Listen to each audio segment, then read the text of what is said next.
Noswetha, good evening. This is BBC One Wales with the news on Christmas Eve presented by Reeta Chakrabarti. A glimmer of Christmas hope, says a senior health official, as early data suggests Omicron is milder than Delta. COVID vaccine centres across England will be open all weekend for booster jabs amid caution from experts over Omicron's effect on older age groups. It's only just now that the cases are starting to tip into the older population, particularly the 60 and 70 plus year olds. And there are a number of different reasons why we need to continue to look at this data further. And the latest official figures suggest more than 1.7 million people had the virus last weekend. That's the highest figure since the start of the pandemic. Also tonight. The Queen's first Christmas message since her husband Prince Philip died is expected to be a very personal one.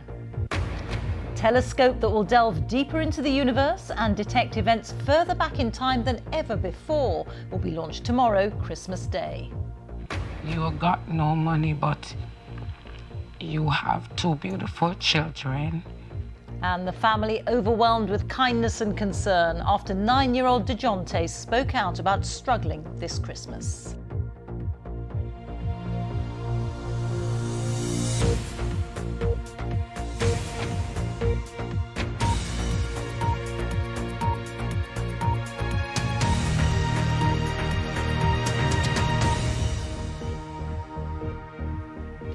Good evening. A glimmer of hope. That's the conclusion of a senior health official after new data suggested that the Omicron variant of coronavirus may be less likely to result in serious illness than Delta.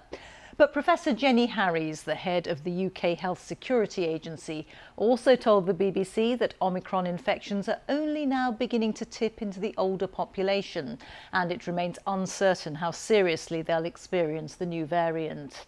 And the latest figures from the Office for National Statistics suggest more than 1.7 million people had the virus last weekend. That's the highest figure since the pandemic began. Here's our health editor, Hugh Pym. London is the epicentre of the surge, and new figures suggest that 1 in 20 people in the city now have the virus, either the Omicron or Delta variants. The data comes from the Office for National Statistics, which tests people from tens of thousands of households, picking up those who don't have symptoms. Its latest survey points to a faster spread around the UK. Well, we're seeing really quick increases in prevalence right across the country and across all ages. And significantly, for the very first time, although the numbers are at the moment very, very small, in the over 70s. This chart shows how rapidly infections in the UK were rising as measured by the ONS at the end of last week and into the weekend to more than 1.7 million people with the virus. There were differences around the UK though. In England it was 1 in 35 people, in Northern Ireland 1 in 40 and Wales 1 in 45. While in Scotland it was 1 in 65 people with the virus. Omicron cases are rising rapidly, but it's less likely than Delta to put people in hospital, according to new research, and officials say that's reassuring. There's a glimmer of Christmas hope in the findings that we published yesterday, but it definitely isn't yet at the point where we could downgrade that serious threat. I think the findings showed on some very, very preliminary analysis and very small numbers, which I'd want to reinforce, that individuals compared to Delta are around 30 to 45% less likely to attend A&E. But it's finely balanced. If there are a lot more Omicron cases, that'll still make some people ill enough to need hospital treatment, as well as increasing staff sickness, adding to the already considerable pressure on the NHS. There's the increasing absence rates, the queuing at hospital, the hearing aid control staff call out for any ambulances that are available, and there just aren't any left. That is taking its toll on frontline staff. While ministers work out what further steps to take, efforts are being made to get the booster programme into the heart of local communities, here in an Asian restaurant in Bradford. We're creating access where our communities are, so a restaurant is the best place for this time of the year to come and bring the vaccines, to make it as easy and as accessible as we can. Boosters will be available on Christmas Day and Boxing Day in England, though not in the rest of the UK. And in Basingstoke today, there was no shortage of takers for a Christmas Eve jab. It's an interesting one, but I want to get it done because I want to see family. And it's just easy peasy, it's around the corner. Yeah, it was good. Yeah, made sense to do it, so do my bit for the community and everybody else. But as people enjoy Christmas attractions, the prospects for New Year and beyond remain highly uncertain. Hugh Pym, BBC News. Well, COVID infections surged to another record high today. There were a further 122,186 new cases recorded in the latest 24-hour period. The average over the past week is more than 101,000 new cases every day. 137 deaths were recorded. That's of people who died within 28 days of a positive test. And 116 COVID-related deaths were recorded on average every day in the past week. On vaccinations, just over 605,000 people had their boosters yesterday, meaning on average more than 850,000 people had a third jab every day in the past week. In all, more than 32 million people have had a booster. That's 56% of the population aged over 12. The Queen is expected to give a very personal Christmas message tomorrow, her first since the death of her husband, Prince Philip.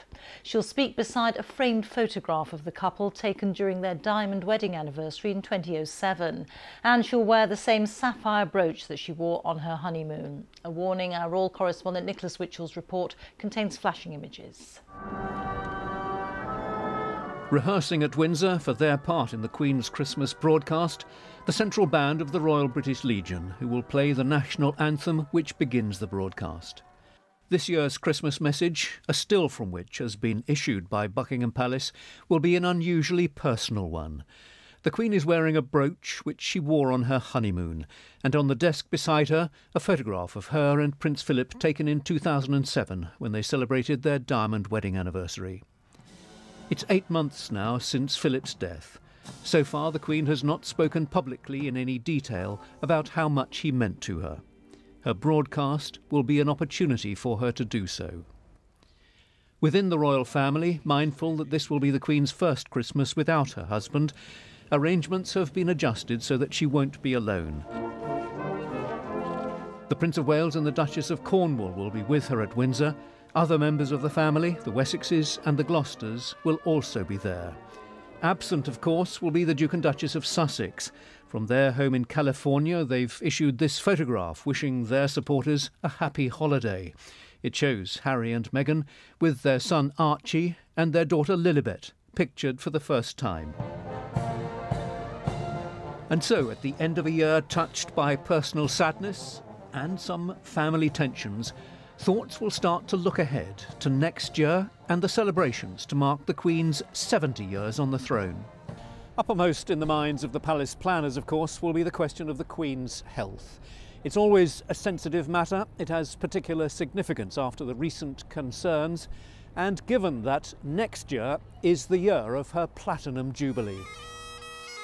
The Queen will certainly want to be involved in the Jubilee as fully as possible, and there'll be another event of special significance to her, a service of thanksgiving for the life of the Duke of Edinburgh, which, it's been announced, will take place at Westminster Abbey in the spring. Nicholas Witchell, BBC News.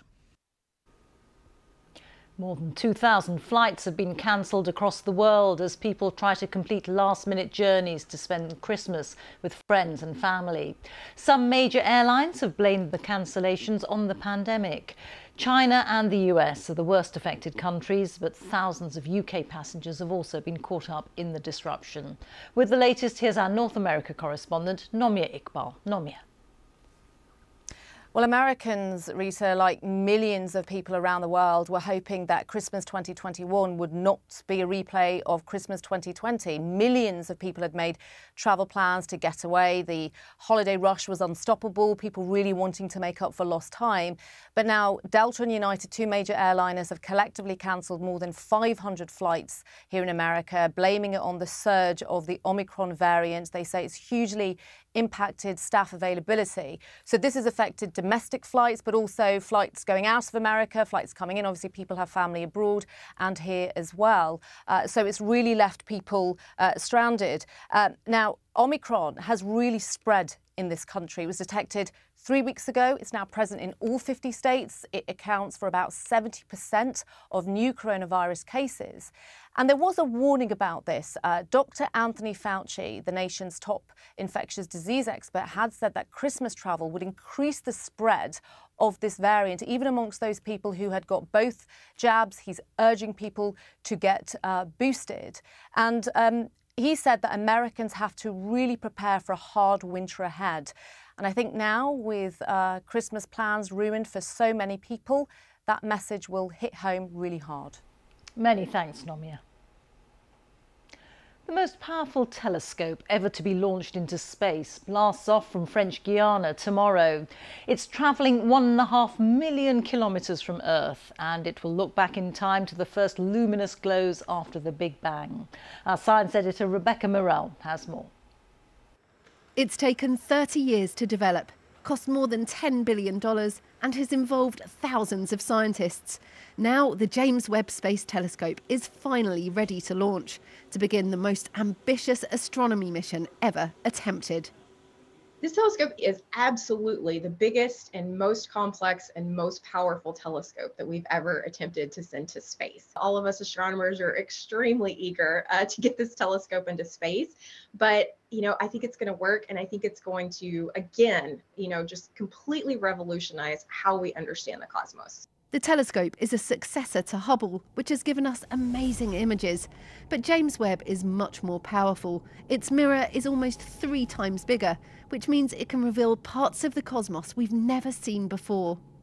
Gazing up into the heavens can help us to answer some of the biggest questions, like where we come from and how did we get here. This space telescope will help us to look further back in time than ever before, to 13.5 billion years ago, revealing the light from the very first stars to shine. We'll be able to see the earliest galaxy formation and whether they spiral into space like our own Milky Way. And other planetary systems will also come into view, allowing us to discover whether life could exist on other worlds. Scientists will be able to study every phase of cosmic history. We think that the first stars might actually be really huge, and they would be burning really hot and really brightly and would die very quickly, possibly with a huge explosion. But we haven't seen these yet, and we really hope that this is something that we're going to find with the Webb telescope. But before it can take any images, there's the most difficult task ahead. The telescope's so huge, to get it into a rocket, it's been folded up like origami. For it to unfurl in space, more than 100 release mechanisms need to fire at exactly the right time, in the right order. If anything goes wrong, it's game over. We know there are many ways that it could fail. So that means rehearse and rehearse and rehearse. We've unfolded it and folded up many times. We've examined it carefully every time. We say, well, that's not quite right. We better fix that. And it's extraordinarily challenging. The final preparations have been underway. It's an incredibly tight fit as the rocket is tentatively lowered over the folded telescope. This is high-stakes science, but if it works, it could lead to discoveries that scientists haven't even dreamt of. Rebecca Morrell, BBC News. Rail passengers have been facing major disruption today due to a strike by staff on cross-country trains. RMT members have walked out in a dispute over the role of guards. Cross-country say that routes are affected from northern Scotland to southwest England, and they advise passengers to check their journeys before travelling. Christmas Eve celebrations have taken place in Bethlehem, including an annual procession led by the head of the Roman Catholic Church in the region. The events culminated in a mass at the Church of the Nativity, built on the spot where it's believed that Jesus was born. Our Middle East correspondent Tom Bateman reports. In Manger Square, they wait for the biggest night of the year. A Christmas procession follows the route believed to have been taken by Mary and Joseph. It's a march of faith. But this season's greetings are mainly between the locals. The Scout bands are a fixture of Christmas in Manger Square, and you can feel the energy. But what is missing are the international visitors and pilgrims that would usually be thronging the square here. And that is a devastating blow for the second year running, because Bethlehem needs tourism to keep surviving. The glimmers of tourism restarting last month have gone, derailed by border closures due to the new COVID variant. People trying to find joy and happiness from nothing. So it's very interesting, very impressive. Since the beginning of 2020, everything is closed. All hotels are empty. It's very, very difficult. People, especially those who are working in tourism sector, they are selling land or houses. The characters of Christmas come to life in this olive wood factory. Ibrahim is the only worker here today. Normally, he'd be joined by 4 more. For Palestinian Christians in this part of the West Bank, life has been a challenge, says Nabil, whose family has run the shop for decades. We could keep our workers till the moment, but I don't know. You know, it's hard. I have 2 shops. One is here. The one on the major square, it's been like 24 months, 0 income. It's sad. It's not normal to see Bethlehem this way. But at Christmas, there's always light to look up to. As this town celebrates, it remains a year of hope against the odds. Tom Bateman, BBC News, Bethlehem. A third Boxing Day Premier League match has been postponed because of a COVID outbreak. Too many Everton players have either got coronavirus or injuries, which mean that they can't play against Burnley. The Premier League had already announced that outbreaks in the Leeds and Watford squads left them unable to travel to Liverpool and Wolves, respectively.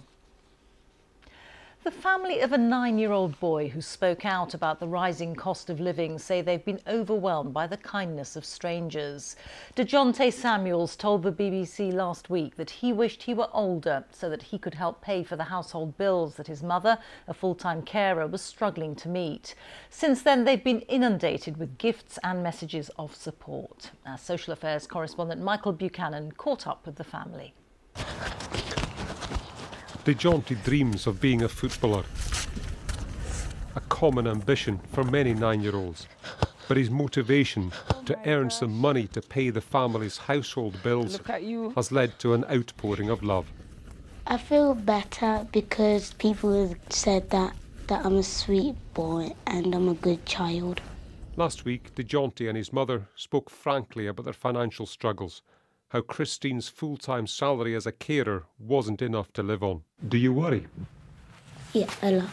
And I don't want to be living out on the streets. I wish I was older so I could pay the bills with her. His honesty struck a chord, and the family have been inundated with donations and gifts. I feel better because they've made me forget about everything that's been bad happening, and they made me think about fun stuff. A lady gave me £75 to get him a sneak, and then he was like, I can take some of it for the bills. And I'm like, oh my God. I know it will take some time. It's not gonna just go like that, really. Yeah, I'm just happy that he's happy. My favourite thing in here is my bed cover, and I really love it. And on the pillow... The Arsenal presents have made the jaunty happiest, and his 18-year-old sister has also been sent some gifts. But for his mother, it's the cards and letters that have meant the most. If somebody say like something positive to me, like I'm a wonderful person and stuff, I find it hard to receive that because I never grew up like that, where, you know, your parents will say, speak these words. You got no money, but you have 2 beautiful children that absolutely love you, and one day will understand all you have done for them. It's good when you receive words like those. It gives you a lot of motivation. It's very powerful. I think I'll be always, every now and then, take them out and look at them. Our lovely Christmas tree.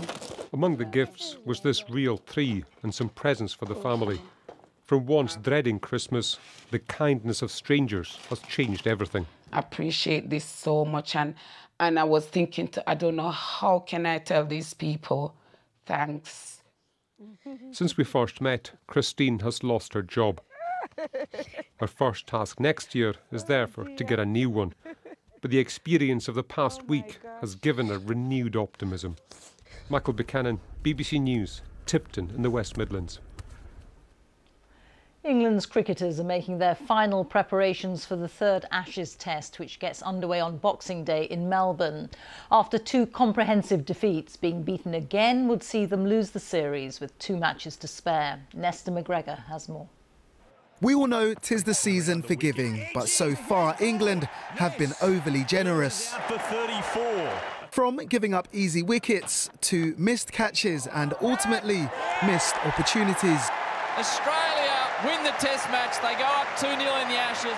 The scary news for England, the last time they were 2-0 down and won an Ashes test was, actually, it's never been done. So a chance for Joe Root's side to create history and restore pride. We all know what we need to do, and that's, you know, the art of trying to take 10 wickets is trying to build pressure, understand how you're going to be able to create pressure through keeping a scoreboard quiet, but also being brave enough to hit the lengths that are going to take your wickets and create chances. The iconic MCG in Melbourne is the venue for the third test. England, who have struggled to score runs, are expected to make changes. Zach Crawley and Johnny Bairstow replacing Rory Burns and Ollie Pope.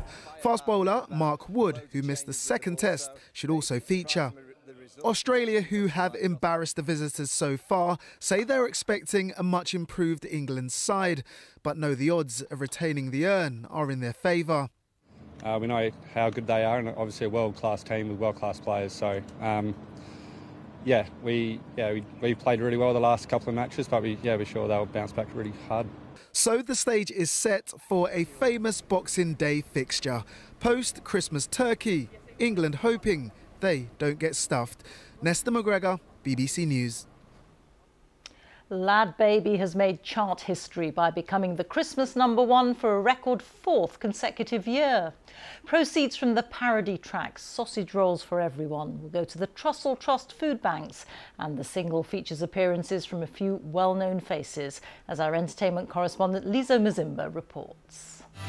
Ed Sheeran and Sir Elton John. It's Christmas. 2 of music's biggest names helping Lad Baby cover one of their songs and helping him make history with his 4th Christmas #1 in a row. It's amazing that once again the great British public have backed us this year and our song and raised an incredible amount of money and shone a light on the Trussell Trust and the food banks of the UK, and thank you. I genuinely can't believe that we've been able to do it again. It's incredible. The Trussell Trust's network of food banks provides thousands of emergency food parcels every day to people living in crisis. They'll receive all the profits from the single, something that started back in 2018 when Lad Baby and his wife had the idea of giving a famous song a sausage roll themed makeover for charity. We built this city on sausage rolls. It continued the year after that. And the year after that. Don't stop believing. Oh, sausage roll feeling.